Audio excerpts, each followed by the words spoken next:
All right, hello everyone. Welcome to a Yesshift News Desk Edition. Uh, okay, I'm live. I'm Steven Schinder, one of the co-hosts of Yesshift. Let me just move this mic a little bit. I figured there'd been a lot of news over the past week or two, so would just go live with another News Desk Edition. Again, it's just me because of scheduling. But this episode, at the very end, I'll share my thoughts on the current Yes set list. I have not watched any of the clips because I kind of want to save it for when I see the show in person, but I do have thoughts on the set list that I've read just in terms of the selection and whatnot, but I won't mention any of the details until the very end. You'll have a fair warning. And shortly before that, I'll also kind of mention a jazz concert I went to the other night. And other topics include reviews of a couple recent releases and news of an upcoming Trevor Horn album. Um, and Oklahoma, the single from Trevor Rabin, came out as well. But first, there's something that we need to acknowledge. There's a huge loss in the prog rock world the other day. Friday the 29th, I saw the news. Nektar drummer Ron Howden passed away.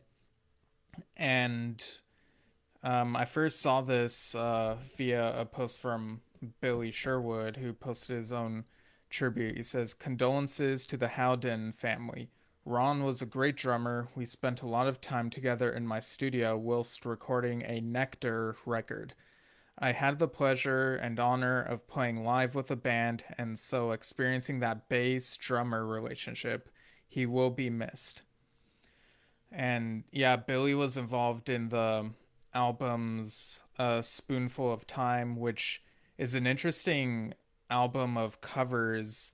Um, there were some songs on there that were familiar to me and others not as familiar.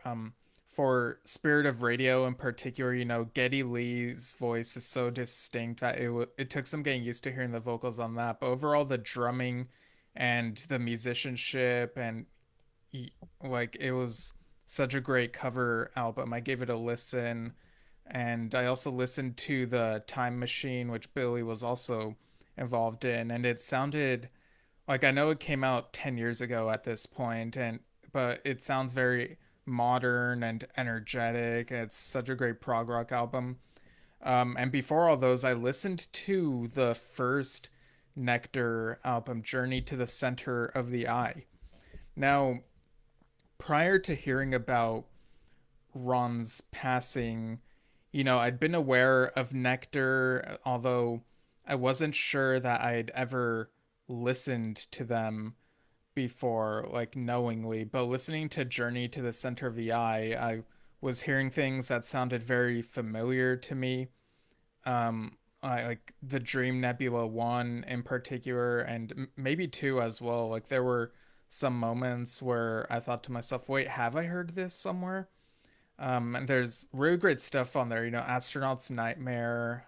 There is a moment on the album where I felt like, oh, this kind of feels like a bit like Tarkus if it were more psychedelic. And then there were very mysterious, enigmatic moments that kind of reminded me of Pink Floyd as well. But yeah, it's kind of embarrassing that it took me this long to really check out Nektar. But after hearing these three albums, I'm very invested and I want to hear the other albums as I make time for them.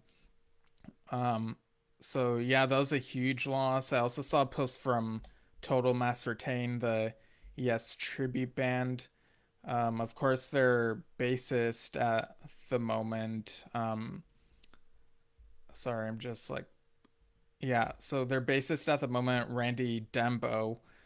Um, he's from Nektar, and so like he knows Ron, and uh, yeah. So there's again like a huge loss. Sorry, there's just so much going on right now, and I'm just trying to keep it together as you know, again, this is a huge loss in the prog rock world. So if you have any memories of Ron, feel free to include them in the comments, share any stories and whatnot.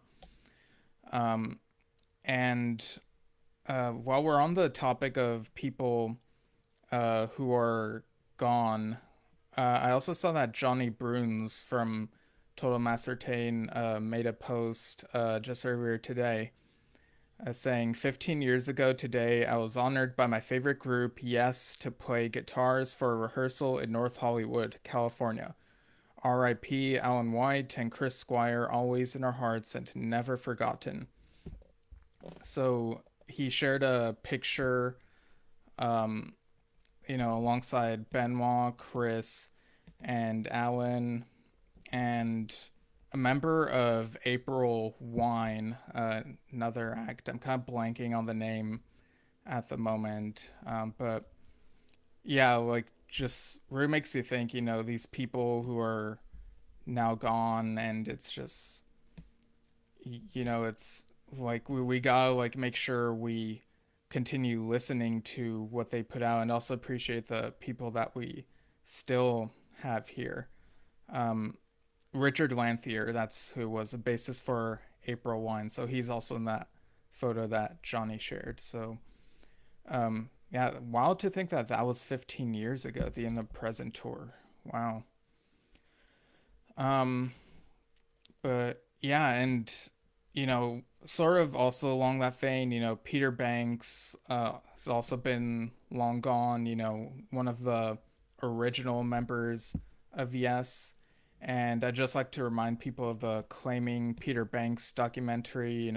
Over on supposableproductions.com, they're still seeking funding for that documentary. So um, donate what you can. And like I've mentioned before, you get to hear Peter on the recent Yesterdays live album. Well, recently released. It was recorded in 2007 and it came out just a week or two ago on September 22nd. It's on their Bandcamp.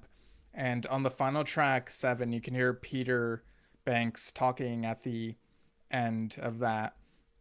But I gave the album a full listen once it was all available on Bandcamp, and there's some really great playing on there. Like, the flute work stood out to me, among other things. The album has like kind of a nighttime feel, which is very fitting because it's called A Moonlit Night in Budapest. The very start of it kind of reminds me of Parallels, and there might be a later part on maybe was it track 4? I don't remember, but uh, may have reminded me of a little bit of Close to the Edge, or maybe it was some other song. It's been a moment, but the musicianship on this live album is really good and definitely worth checking out. And the solos are great as well. But yeah, you get to hear Peter Banks talking at the end of it, and you know all these people that we just really miss.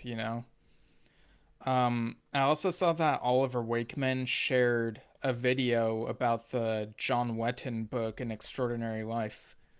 Me and my dad reviewed that book a while back, and Oliver was talking a bit about his relationship with John Wetton when Yes and Asia toured together. So it's nice that that's still, people are still able to discover that book. It's really well worth the read. I would definitely recommend it. I also want to mention again that the Keith Emerson box set of Variations is coming out October 13th. And I also saw that there's an ELP collection called the Original Albums. It's a 5 CD clamshell. So just want to make people aware of that if they want to seek it out. Again, like some of these releases feature very talented musicians who are gone, and the music is still well worth the listen no matter what. Um, so yeah, there's no easy way to segue from all of that, but just moving along, I also listened to the Fusion Syndicate's new album, A Speedway on Saturn's Rings.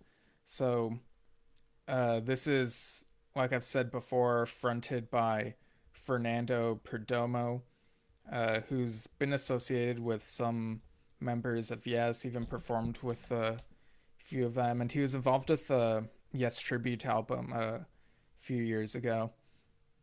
But yeah, this comes from Purple Pyramid, and you can hear it on Bandcamp now. That album, it's got a very spacey feel.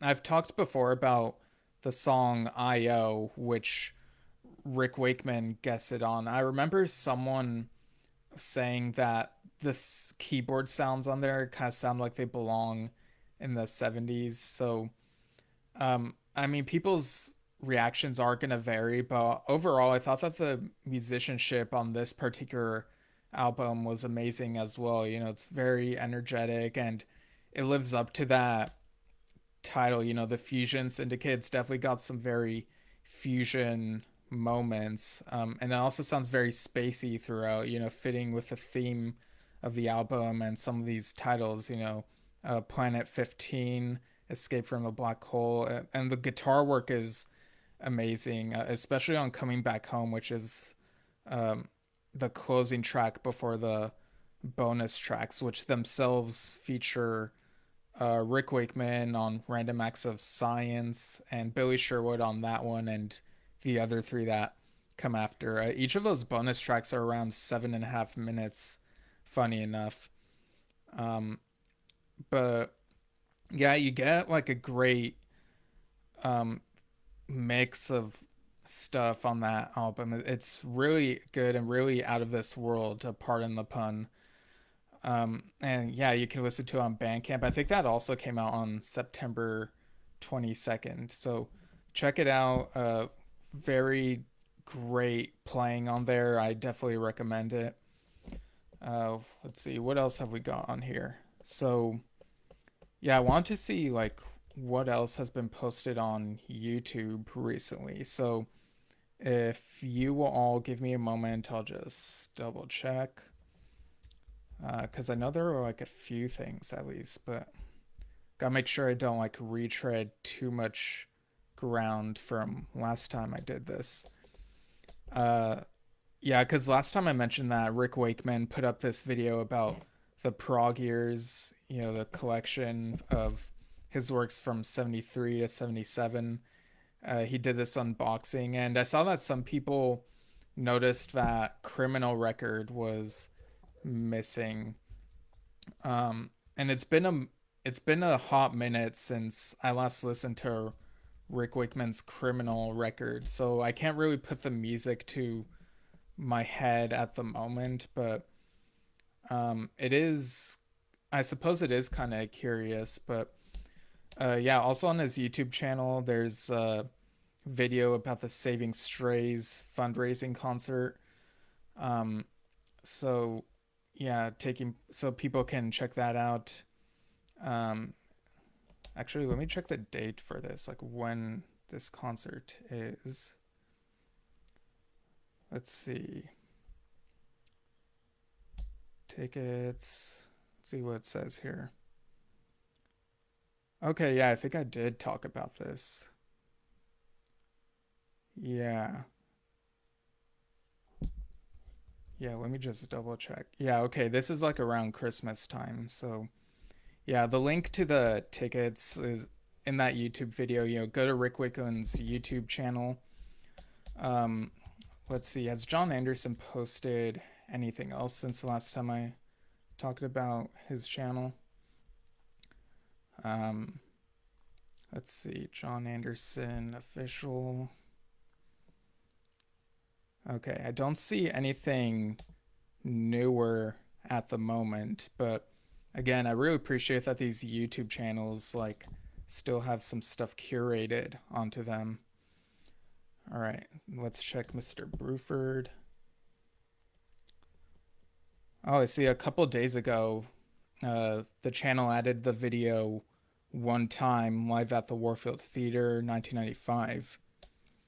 And there's also Bruford Borstlap, Peacock Struct, King Crimson Vroom, Coda Marine 475 live at Warfield as well. Okay, so still keeping the channel busy. I also saw that in the Court of the Crimson King, King Crimson at 50, the documentary is coming to select theaters in the United States November 3rd and will be available worldwide on video on demand December 1st. So, yeah, that's very exciting. This is something that me and my dad like still need to watch, and we really want to watch as soon as we're able to. Um, so, yeah, let me just look at the. I'm curious, like, how long is this theatrical run? I think it's like for a week, but let me double check that. Um, let's see. Okay, so screenings. Okay, so November 3rd, Roxy, San Francisco, as well as the Castro Theater. Um, yeah, the way the dates are listed here. Okay, I see. It's also at the Alamo Drafthouse in Los Angeles from the 3rd to the 10th of November. Um, and on November 8th, it's at the Four Star in San Francisco. And from the 3rd to the 10th, it's at the Lark Theater in Larkspur. Oh, that name is kind of fitting. Um, Also, the Frida Cinema in Santa Ana, dates to be announced. And in New York, Alamo Drafthouse, Manhattan, 3rd to 10th. Orpheum Theater in Saugerties, November 13th. Okay, so there are more of these than I thought there were. There are also a few Connecticut ones, Oregon, Washington. So yeah, people can check those out at uh, itcotck.com/screenings. Again, that stands for In the Court of the Crimson King. Um, so yeah, I'm really curious. Like, oh, I'm looking at the comments. I see my dad is commenting at Pro remix album Permanent Dream, as well as Mirror to the Sky and Tales from Topographic Unique Flavors. And it's funny that he made this comparison because I've always thought that Yes fandom is kind of like Star Wars fandom. There are it's not Yes without John Anderson people, just like it's not Star Wars without George Lucas people. And also like the changing lineups is like the changing creative teams. So, but it's still it, like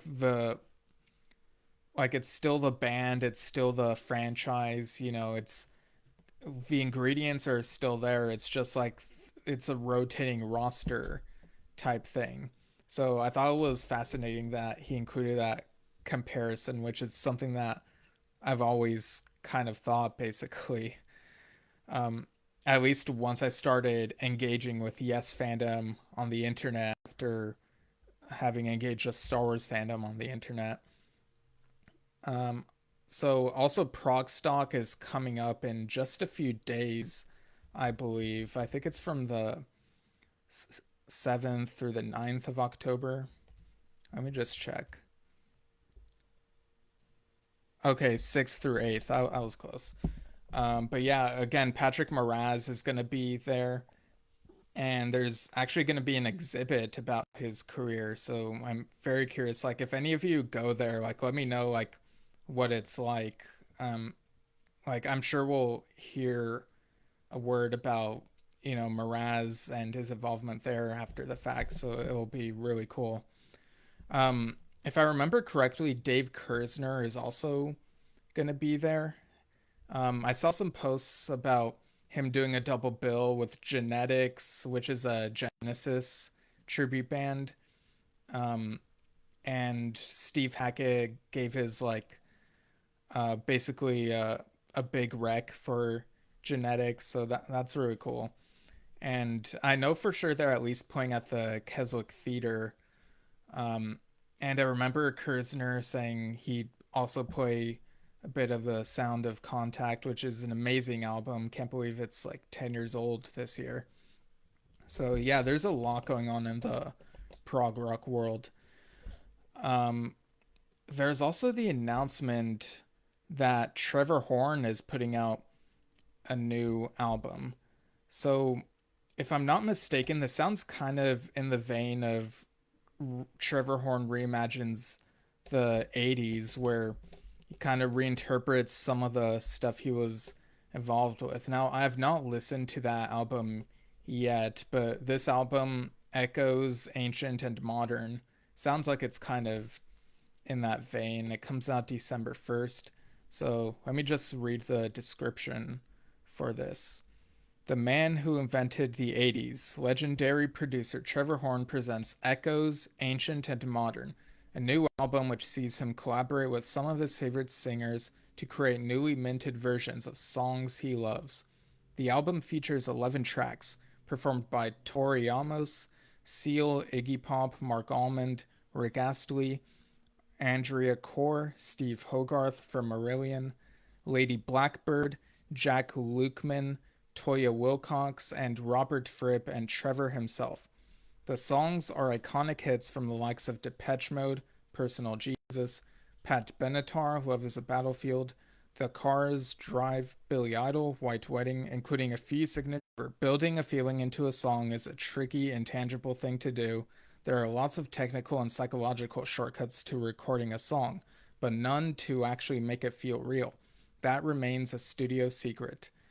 One of the article continues, one of the highlights of Echoes Ancient and Modern is the opening number, which sees Tori Amos singing rap star Kendrick Lamar's much admired Swimming Pool Drank from 2012, which on paper sounds like it shouldn't work at all, but really does thanks to the introduction of a few simple chords and almost stunning vocals. It's a cinematic rendition which, as the producer notes, sets everything up like it's the beginning of a song cycle. I'm delighted to announce that Echoes Ancient and Modern has been mixed in Dolby Atmos and that this spatial audio version will be released physically as in SDE, Super Deluxe Edition, exclusive Blu-ray audio number 14, and the ongoing Super Deluxe Edition surround series. The Atmos mix will be accompanied by a 5.1 mix, a high-res stereo version, and more. Okay, so list of contents. Echoes and Ancient and Modern will be available on CD and vinyl, and all formats will be released via. Uh, I'm gonna butcher this if I try reading this, but it comes out December 1st, 2023. So released via I'm gonna spell it out. DEUTSCHE, and then the next word is gramophone. So there you go. The pre-order window for the SDE exclusive Blu-ray edition of this album closes in 7 days. It's only available via. Okay. Uh, Wait. So when was this posted? September 25th. Okay. So wow. Okay. So that might be tomorrow that it closes. Okay. So yeah, I'm reading this on superdeluxeedition.com. So there you go. Um. So yeah, I'm very curious. Like, I remember a while back, Trevor Horn was talking about a new album he was working on. Um, he said it would be his first solo album. I'm wondering if he was referring to this or if that's a separate project.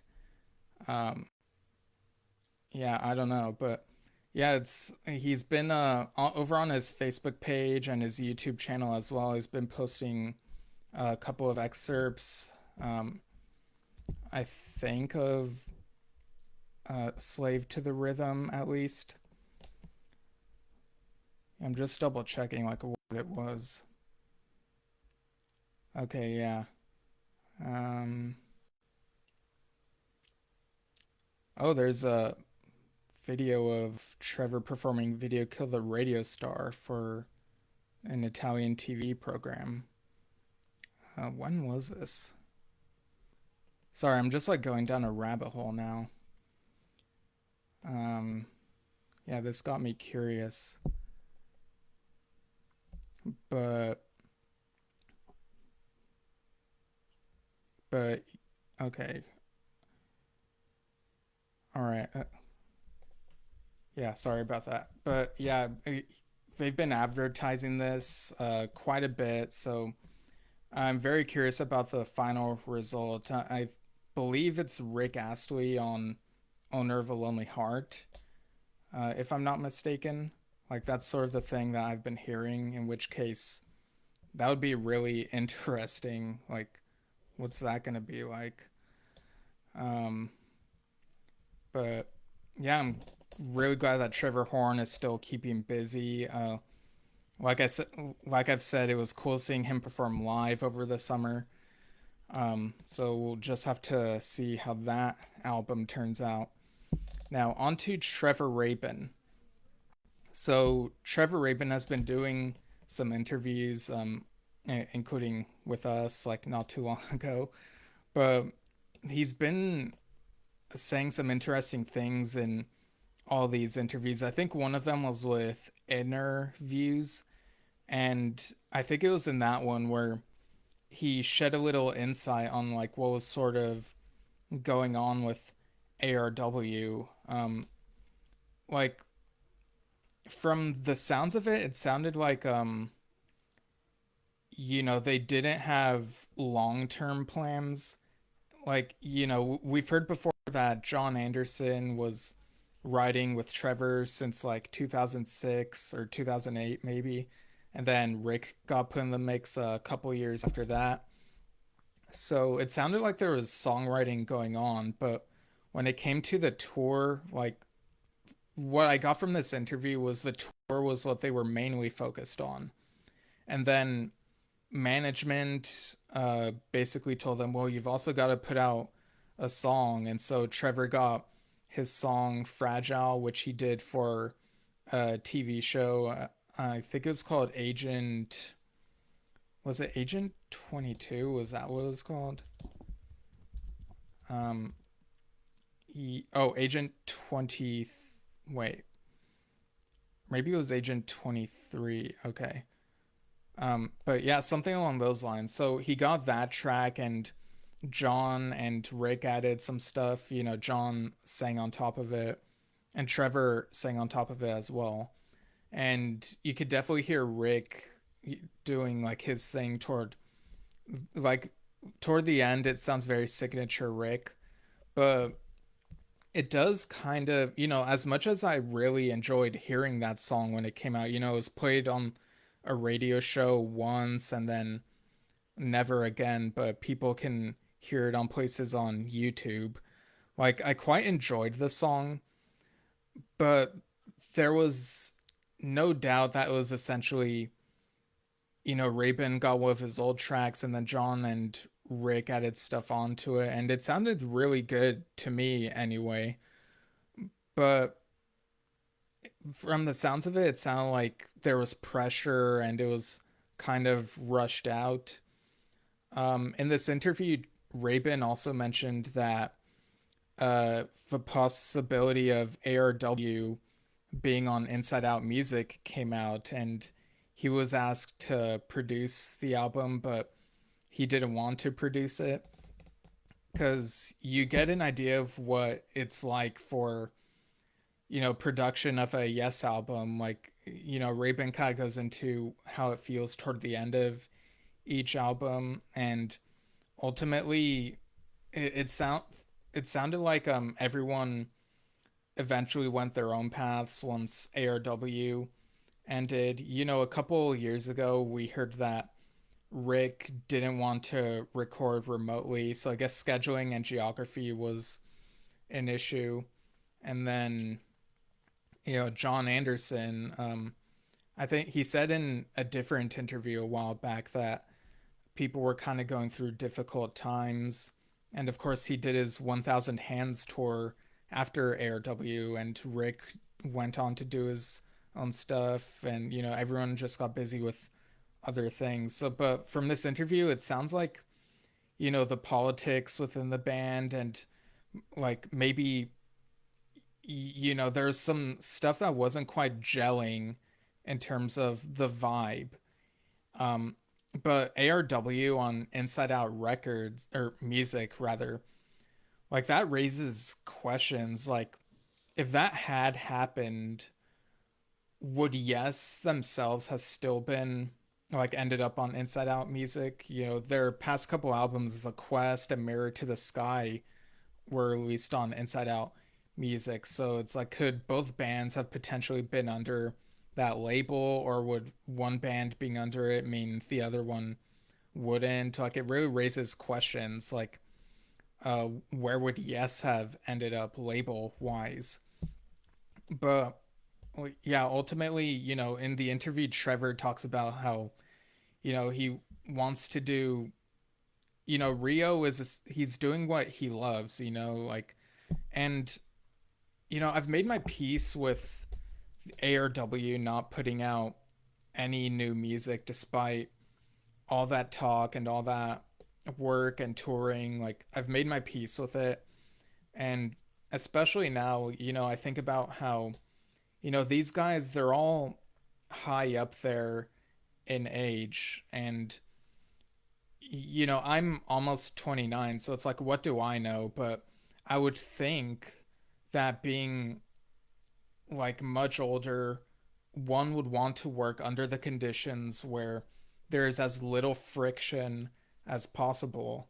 And so maybe there is some stuff that wasn't quite gelling in terms of putting an ARW album together. And Trevor, like, he really wanted to do this solo album, Rio, which I appreciate. He's following his heart and doing that. And John is also working on some stuff, and Rick's also working on stuff. um like, when you reach a certain age, I would imagine that you would want to do what wouldn't be as much of an obstacle.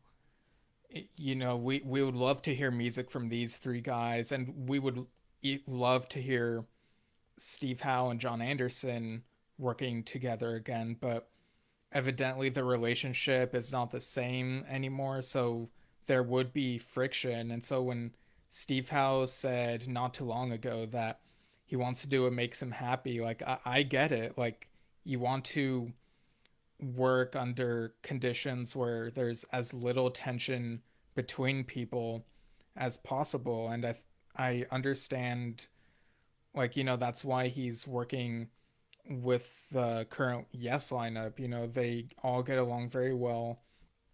And I know that people are, there's some people who are gonna hear this and like really scoff, but I really do think you gotta like take into account, like, you would want to have less stress if you're like high up there in age.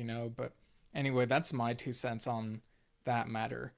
But as for the album Rio itself from Trevor Rabin, it comes out later this week on October 6th.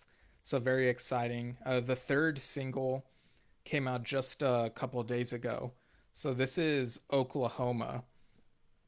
And it's my favorite of the three singles so far. Like, I feel like each one in my ears, I guess instead of eyes, you could say, has really one upped the previous one. Like, they're all really good, but I've preferred each newer one to the previous one. And Oklahoma is, it's based on the Oklahoma City bombings back in 1995. So there's a music video put up for it. It's in 3D animation, and you get the building and the aftermath, the wreckage. There's some fire, and the song itself begins with really impressive guitar work that is very much Trevor Rabin's signature, and then it kind of shifts moods and gets more somber and cinematic. Like, if you if there were a movie about this with a score composed by Trevor Rabin, this would be that song. Like it has that feel. Um, like that's kind of what I get out of it. So like it sounds very cinematic. You can check it out on YouTube, but yeah, each of these tracks has got to me more and more excited about Rio. I think it's gonna be really surprising to some. So very much looking forward to that and reviewing it whenever we have the chance. The whole album. It's just so great to have Trevor Rabin back in the album recording game. In terms of outside of film. It's just so great. Um, there's also this event going on that release date, October 6th. So there's an event at the Rock and Roll Hall of Fame. Just trying to open the link so that the info is accurate. So this happens this Friday, October 6th. Rio album release with Trevor Rabin from 5 p.m. to 7 p.m. at the Foster Theater. Let's see. Join us for a Hall of Fame series interview with Trevor Rabin, a 2017 inductee, yes, Rio album release and signing. 2017 Rock Hall inductee Trevor Rabin sits down for a conversation with Vice President of Education Jason Hanley to talk about his new record, Rio, and more. Copies of Rio on CD will be available for purchase, with a signing to follow. So there's tickets that members and non-members can buy. So yeah, that sounds like it'll be an interesting event. I wonder if any footage of that will pop up, like get released officially. That would be fascinating. All right, so like I said, in a little bit, I'll be sharing my thoughts on the current Classic Tales of Yes setlist. But first, I want to sort of recap just very quickly this jazz concert that I went to on Friday night. So this was at the Downey Theater, and my roommates invited me to this. It's called Swingin' with the Mouse, and it's a Disney themed jazz concert. So this included like some, there's like a jazz band, and it included people like some of these might be well-known names, or depending on like, I don't know, like it'll vary from person to person, but Garrett Clayton, Keith David, Dee Dee Magno Hall, Caitlin Robrock, Jennifer Stone, and Richard White each came out to sing on certain songs. They rotate between them basically.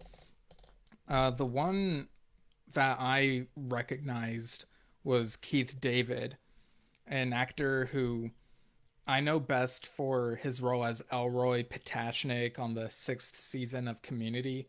I thought he was a late addition to the main cast of that show, and I thought he eased into the cast very easily. He felt very much like a character within that universe, like he fit in so well. So when they said his name, I was like, my eyes probably widened, and after the first song that he sang, I yelled out Elroy as he was like waving and leaving the stage, and he came back for a second song later. But yeah, so I'll read the set list to this jazz concert real quick. This was divided into 5 different themes. So the first theme was adventure. Well, before the concert proper, you could hear like recorded music playing, like in the pre-show, stuff that I recognized that was in A Bug's Life, when Flick goes into the city, and from Monsters Inc. when they do the Scare Floor sequence. But in the concert proper, they start with the first theme, which was adventure, and they played something from Hunchback of Notre Dame, then Pirate's Life for Me, and then Let It Go from Frozen. And then this was on Keith David saying, "I will go sailing no more" from Toy Story. So such, I was just like kind of not believing what I was seeing and how awesome it was just being like in the fourth row away from him on the stage. Then there's the theme from the Avengers, and that concludes the adventure theme. The next theme was imagination. They began with the few Sherman Brothers numbers. So there's a great big beautiful tomorrow, the Tiki Tiki Tiki Room, One Little Spark, and then Jennifer Stone sang a song about wishing, and I'm not really sure which song this was. At first I wondered if it was the song from Snow White, but and then maybe the one from Pinocchio, but then after this one, When You Wish Upon a Star and Second Star to the Right were sung by Dee Dee. So yeah, I'm not really sure which song that was, but I kind of like how they put those back to back because they fit thematically. Then the next theme was friendship. I was kind of surprised that You Got a Friend in Me wasn't part of this, but some of these numbers are from the CD of the same name, Swingin' with a Mouse, but there were a few that apparently weren't on there or were on there but not in this concert. But anyway, so for friendship, Richard White sang "Everybody Wants to Be a Cat," which is from the Aristocats. And then this next one was a nice surprise for someone like me who's such a huge Goofy movie fan. Clayton sang "Eye to Eye," from a Goofy movie. It's that song that Powerline sings at the end. So, like, me and my roommate were like so hyped by that. Then you got "Friend Like Me" from Aladdin. And once the screen, or I guess it was like a blank thing that showed a picture, like a projector sort of thing. I don't remember if it was an actual screen or something like that, but the picture was of a jungle for this next one, and so that's when I knew that it was gonna be trashing the camp from the Tarzan soundtrack. Like once it began, I was like, I knew it, and yeah, sounded so good, and it's just a no-brainer to include in a jazzy Disney set list. So then there was an intermission, and then once they got back to performing, the next theme was love. And I think they performed something from Up, which was why they had the balloons in the background for that one. After that was So This Is Love from Cinderella. And then I Won't Say I'm in Love from Hercules. And then Rumbly and My Tumbly from Winnie the Pooh. Like they had donuts in the background.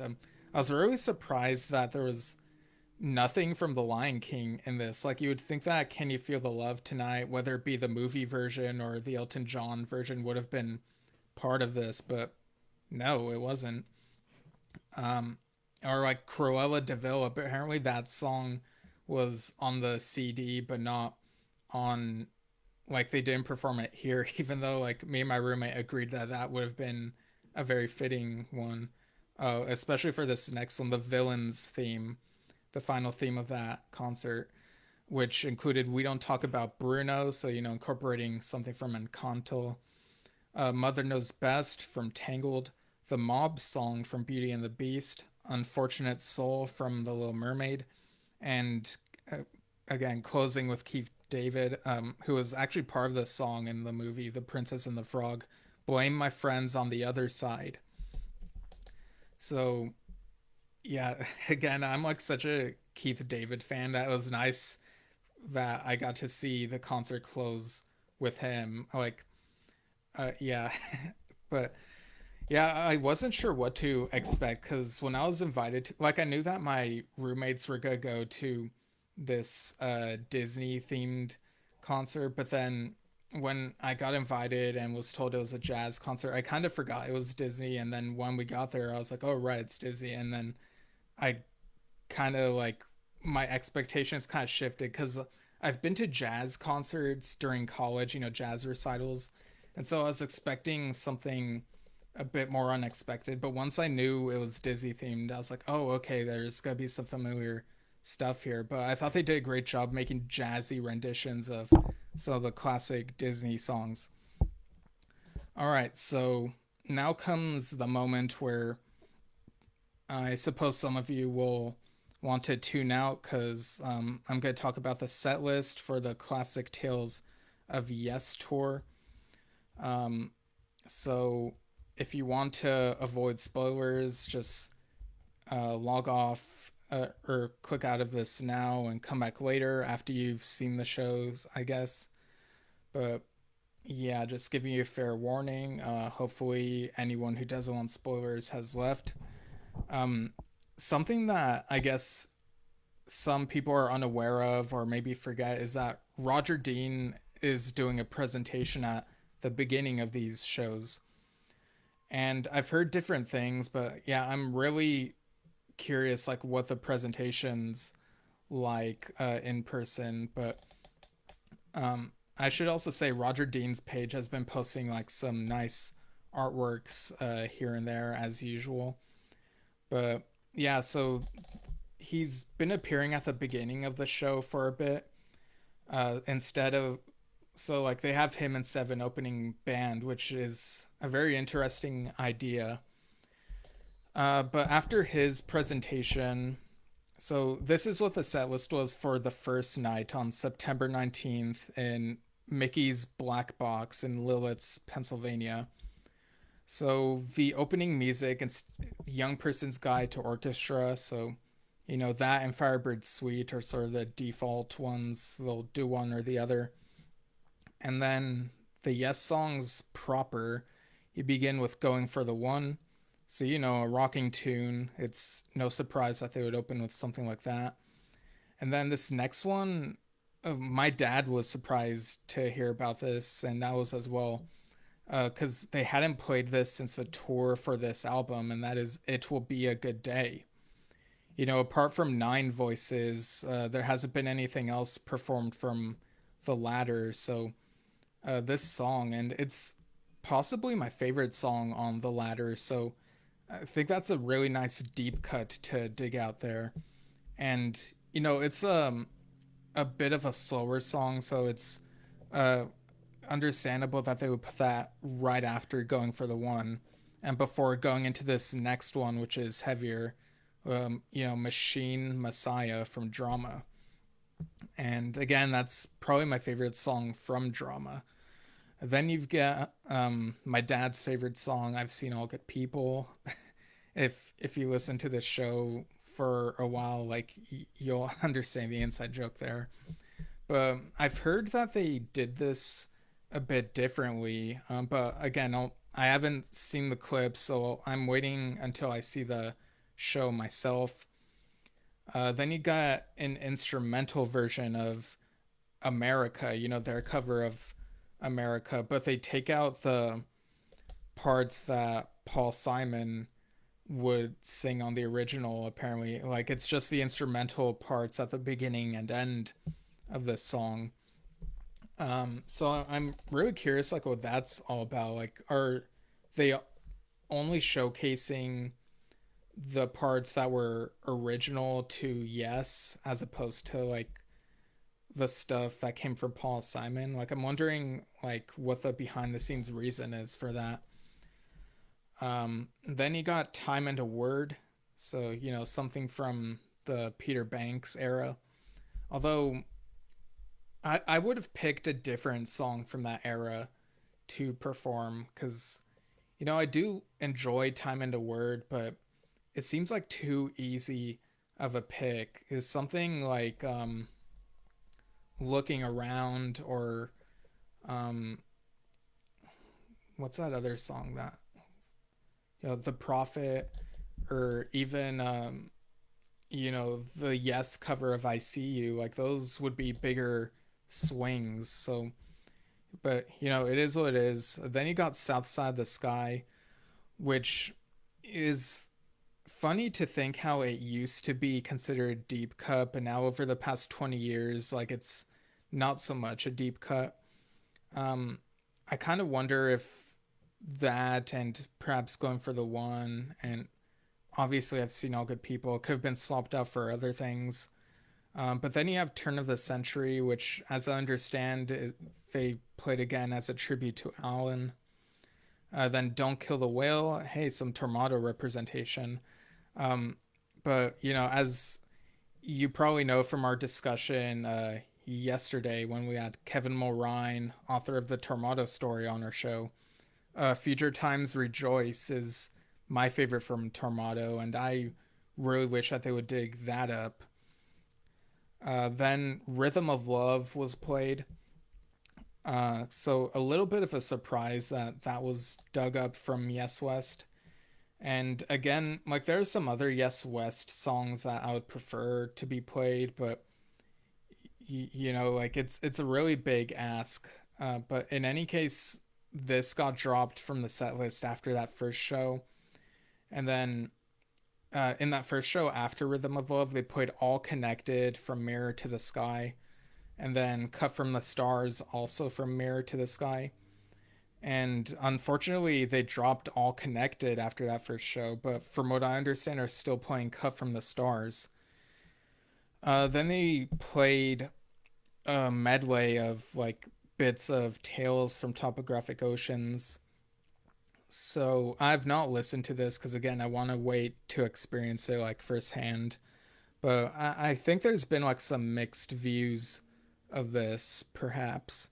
I mean, obviously with Tales, I would prefer hearing a full side, but I'm curious like how this medley plays out. And then you got Roundabout. So yeah, for the Mirror to the Sky songs, Cut from the Stars and All Connected are kind of what we expected would probably be played because they were the first two singles that came out from that album. Um, if I were to pick, though, I think I would have gone for Luminosity and at the very least the title track Mirror to the Sky. I think that's a song that really impressed people who are huge fans of the like. I think that's the number one favorite generally from fans of the album.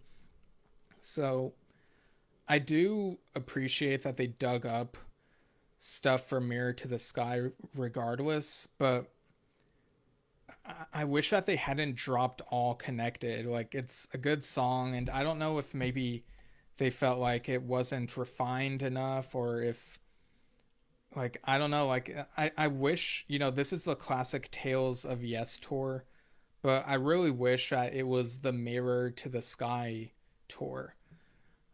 Like just one song from that album, and on the Quest tour they played two songs at least, but yeah, I just wish that they would devote more time to this new album.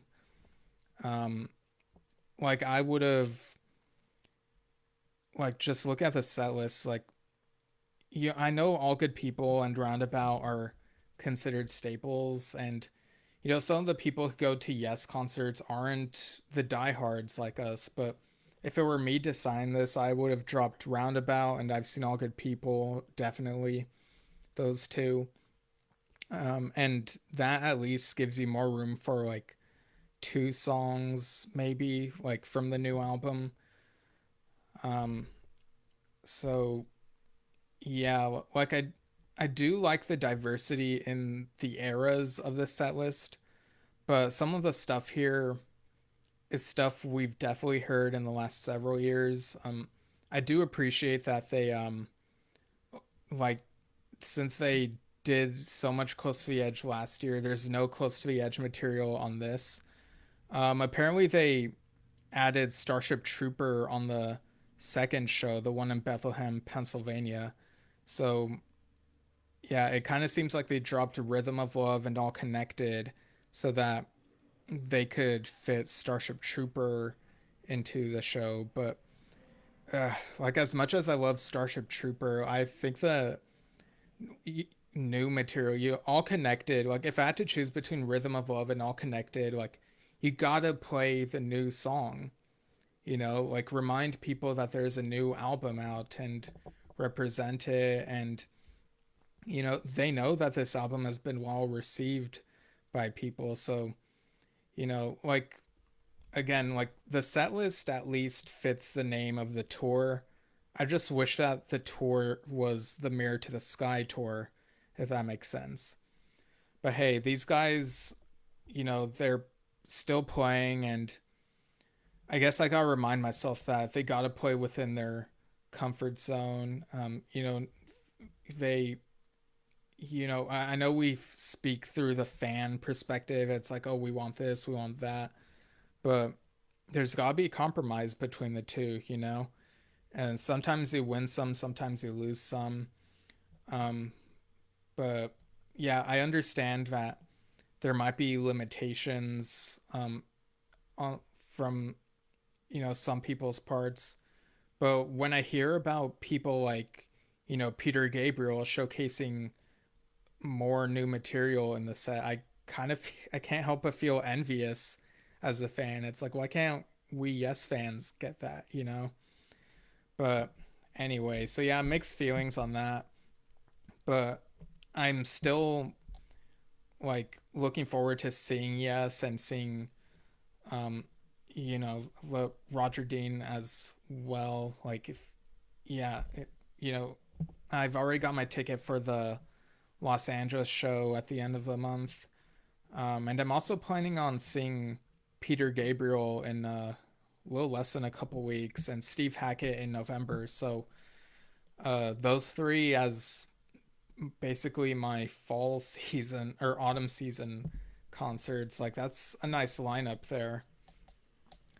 Um, yeah, and it does look like the band members are enjoying themselves on the tour. Billy put out a reel where he was talking about his rig on the stage, and Jay Shellen posted about how his granddaughter gave him like this what looks like a little clay figure that I put on a thing that has a Yes logo, and it's like basically like a little buddy type thing. When the figure was named Yesenia, which is clever, has the name Yes in it. And it's also kind of funny because I actually know someone named Yesenia whose birthday is on the anniversary of when Yesshift released its first episode. So there you go. But yeah, I'm gonna see that show in Los Angeles, and I'm still looking forward to it. I have my expectations in check. So yeah, I'm pretty much ready for that. Um, all right, I think that's everything. So yeah, that'll be it for this news desk edition. Um, I'm trying to think of like when the next time we're putting out an episode will be. I know there's like a couple things happening. Like the 7th is the 10th anniversary of William Shatner's Ponder the Mystery, and that I've been meaning to like do a compare and contrast between the two different versions of that. So I think that might be its own thing. I'll have to see if I can do it on that day, maybe. And like we said, we have Rio to look forward to, and we'll of course review that at some point. And Tom Brislin's birthday is on the 6th, so there you go. I know that Kansas had to cancel or reschedule a few shows because of something personal that happened. That's uh, someone related to the band. So like, wishing everyone involved very well. Hope everything turns out well. And yeah, I think that'll do it. So uh, yeah, I'm like blanking on like what the sign off thing is, but you can follow Yes Shift at Yes Shift on YouTube, facebook.com/Yes Shift, where this is broadcast live, and we're on various podcasting platforms. So um, yeah. Oh, and just a correction on my part. I know that last time when I reviewed the Kansas concert, I said something about one of the tracks from that first album being stated to be the most important Kansas track. I got it mistaken, and the track I meant to say was Can I Tell You, which is the first track on that first album. So yeah, that's what I meant. But yeah, that'll be it for now, and we'll see you all soon. Just follow us, and we'll post about when the next episode is. So thanks for tuning in.